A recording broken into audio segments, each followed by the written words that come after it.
ব্যালেন্সের জায়গা তৈরি করা, যাতে করে এক দলের কর্তৃত্বে কোনো কিছু বাংলাদেশে আর সম্ভব না হয়। সেই কারণেই আমরা উচ্চপক্ষ এবং নিম্নপক্ষের ধারণার কথা বলেছি।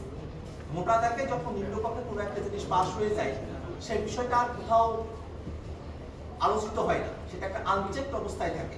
সেক্ষেত্রে যখন উচ্চপক্ষে আরো অনেকগুলো দলের প্রতিনিধিত্বের কাছে সেটা রিপ্রেজেন্টেড হবে, সেখানে আলোচিত হবে, সেক্ষেত্রে বাংলাদেশে বর্তমানে যে রাজনীতি, হানাহানি, মারামারি, কাটাকাটি, এই রাজনীতির বাইরে গিয়ে আমরা আসলে একটা পরিশীলিত পন্থায় আইনের বিষয়গুলো, বিধিবিধানের বিষয়গুলো, যে বিষয়গুলো সংসদে পাশ হওয়ার মতো এবং সেই বিষয়গুলো যে জনগণের দৃষ্টিসীমার বাইরে থেকে পাশ হয়ে যায়, সেটা একটা জনপরিষদের আলোচনার জায়গা তৈরি হবে এবং বৈধ পন্থাতে আইনগত ভিত্তির মধ্য থেকেই সংসদের উচ্চকক্ষে বিভিন্ন দলের প্রতিনিধিরা এই আইনগুলোকে তারা আরো বেশি করে সমৃদ্ধ করার একটা সুযোগ পাবেন। বাংলাদেশের মানুষেরা এক দল দুই দল তাদের মধ্য দিয়ে পরিচালিত না হওয়ার জায়গা থেকে আমরা অনেকগুলো দল তাদের সন্নিবেশের মধ্য দিয়ে দেশটা পরিচালিত হবে। গণতন্ত্রের একটা অবাধ চর্চা হবে।